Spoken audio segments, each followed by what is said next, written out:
नमस्कार दोस्तों, स्वागत है आपका। आज की दुनिया तेज है, शोर से भरी है, हर तरफ भाग दौड़ है।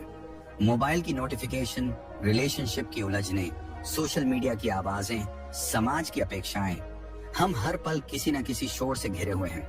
और इस शोर की सबसे खतरनाक बात यह है कि यह बाहर से ज्यादा अंदर बनता है।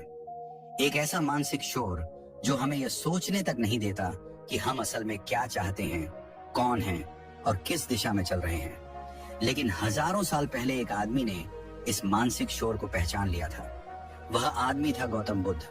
उन्होंने देखा कि इंसान का दुख संसार से नहीं, अपने मन से आता है और मन के शोर को शांत करने का रास्ता केवल एक है, मौन। पर यह मौन केवल बोलने का मौन नहीं, यह भीतर के तूफान को शांत करने का मौन है। कहा जाता है कि बुद्ध महीनों तक एक पेड़ के नीचे बिल्कुल चुप रहकर बैठे रहे। दुनिया उन्हें पागल समझती थी, लेकिन वह भीतर एक नई दुनिया खोज रहे थे। एक ऐसा मौन जहां विचार नहीं दौड़ते, भावनाएं चीखती नहीं और मन अपनी असली शक्ति प्रकट करता है। आधुनिक मनोविज्ञान बताता है कि जब इंसान बाहरी शोर से अलग हो जाता है तो दिमाग का डिफॉल्ट मोड नेटवर्क शांत होने लगता है, जिससे क्लैरिटी, क्रिएटिविटी और डिसीजन मेकिंग बढ़ती है। वही चीज बुद्ध ने हजारों साल पहले अपने अनुभव से खोज ली थी। हम जिस दुनिया में जी रहे हैं वहां अकेले रहना लोगों को डराता है, लेकिन बुद्ध कहते हैं जो व्यक्ति अकेले रहने से डरता है वह स्वयं से ही डरता है। आज साइकोलॉजी भी यही कहती है, जो इंसान अकेलेपन से अनकंफर्टेबल होता है वह अपने विचारों से भाग रहा होता है। उसे डर है कि अगर वह अकेला हो गया तो उसे अपनी सच्चाई दिखाई देगी, अपने डर दिखाई देंगे, अपनी खामियां दिखाई देंगी। इसलिए वह भीड़ में भटकता रहता है ताकि सच्चाई का सामना न करना पड़े। पर कहानी यहाँ से दिलचस्प होती है, क्योंकि ट्रांसफॉर्मेशन कभी भी भीड़ से नहीं आता। ट्रांसफॉर्मेशन हमेशा मौन से आता है। विकास हमेशा अकेलेपन से जन्म लेता है। सच्चाई हमेशा भीतर की शांति में प्रकट होती है। आज का इंसान एक ही गलती बार बार कर रहा है। वह खुद से बाहर खुशियां ढूंढ रहा है, रिश्तों में, चीजों में, पैसों में, लोगों की मान्यता में। पर बुद्ध ने साफ कहा है कि जब तक मन शांत नहीं तब तक कोई खुशी स्थायी नहीं। और मन शांत तभी होता है जब आप खुद से मिलते हैं, बिना डरे, बिना भागे। जब आप अकेले बैठकर अपनी सांस महसूस करते हैं, जब आपके चारों तरफ शांति होती है और भीतर एक उजाला जगने लगता है, वही पल है जहां मिरेकल्स होते हैं। आज न्यूरोसाइंस कहती है कि साइलेंस ब्रेन को हील करता है। यह हमारी मेमोरी इंप्रूव करता है, स्ट्रेस को डिसॉल्व करता है, दिमाग की वायरिंग को नए तरीके से जोड़ता है। कई रिसर्च बताती हैं कि दिन में सिर्फ 10 मिनट का माइंडफुल साइलेंस एंजाइटी को आधा कर देता है। और बुद्ध 2500 साल पहले यही बता चुके थे। मौन में शक्ति है, मौन में सत्य है, मौन में जागृति है। कल्पना कीजिए एक ऐसा पल जब आपका मन बिल्कुल स्थिर हो, न कोई तनाव, न कोई चिंता, न कोई आवाज, सिर्फ आप, आपकी सांस और एक गहरी शांति। इस पल में इंसान अपने भीतर की दुनिया देखना शुरू करता है, एक ऐसी दुनिया जिसे उसने कभी महसूस ही नहीं किया था।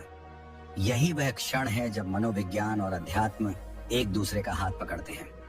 यही वह क्षण है जब मन हीलिंग शुरू करता है और आत्मा जागना शुरू करती है। कई लोग सोचते हैं कि मौन का क्या फायदा, हम दिन भर क्यों चुप बैठे रहें। लेकिन मौन चुप बैठना नहीं है। मौन एक इनर मैकेनिज्म है, एक ऐसी प्रक्रिया जो माइंड की डस्ट को हटाती है, ठीक वैसे जैसे किसी भी शीशे पर लगी धूल उसे धुंधला कर देती है। अगर उसे धीरे धीरे साफ किया जाए तो वही शीशा चमकने लगता है। मौन भी मन का शीशा साफ करता है। और एक बार मन साफ हो जाए तो इंसान अपनी शक्ति, अपनी क्षमता, अपनी दिशा खुद देख लेता है। गौतम बुद्ध जब ज्ञान की तलाश में घर से निकले तब उनके पास सब कुछ था, राजपद, परिवार, धन, प्रतिष्ठा। पर उनके भीतर एक सवाल था जो उन्हें चैन नहीं लेने दे रहा था, मैं कौन हूँ? और इस सवाल का जवाब उन्हें भीड़ में नहीं मिला, गुरुओं में नहीं मिला, धर्म ग्रंथों में नहीं मिला। जवाब मिला मौन में, जवाब मिला अकेलेपन में। क्योंकि जब इंसान दुनिया से अलग होता है तभी वह अपने मन का असली चेहरा देखता है। आज न्यूरोसाइंटिस्ट बताते हैं कि जब इंसान साइलेंस में जाता है तब ब्रेन के अंदर न्यूरोजेनेसिस नाम की प्रक्रिया तेज हो जाती है। नई नर्व सेल्स बनते हैं, दिमाग मजबूत होता है और इमोशनल स्टेबिलिटी बढ़ती है। सोचिए कितनी गहरी बात है। मौन न सिर्फ मन को शांत करता है, बल्कि आपके मस्तिष्क को फिजिकली मजबूत करता है। यह वह शक्ति है जिसे हम हर दिन खो रहे हैं, सिर्फ इसलिए कि हम अपने दिमाग को एक पल भी शांति नहीं देते। बुद्ध ने कहा था, एक पल का सच्चा मौन 1000 उपदेशों से अधिक प्रभावी है। और जब मॉडर्न साइकोलॉजी इस बात की पुष्टि करती है, तो हमें यह समझना चाहिए कि मौन सिर्फ आध्यात्मिक साधना नहीं, यह एक वैज्ञानिक आवश्यकता है। एक ऐसी आवश्यकता जिसे हम अनदेखा करते जा रहे हैं और जिसकी कीमत हम एंग्जायटी, डिप्रेशन, कंफ्यूजन और इमोशनल ब्रेकडाउन के रूप में चुका रहे हैं। यह पहला भाग आपके लिए एक चेतावनी भी है और एक निमंत्रण भी। चेतावनी इसलिए कि अगर आप मौन से दूर रहेंगे तो जीवन से भी दूर हो जाएंगे, और निमंत्रण इसलिए कि अगर आप मौन की यात्रा शुरू करते हैं तो आप अपने भीतर एक ऐसी दुनिया पाएंगे जो आपको आज तक कहीं नहीं मिली। आज का वीडियो आपको सिर्फ मौन की शक्ति बताने के लिए नहीं, बल्कि आपको यह याद दिलाने के लिए है कि आप अपने भीतर उससे भी ज्यादा शक्तिशाली हैं जितना आपने कभी सोचा भी नहीं।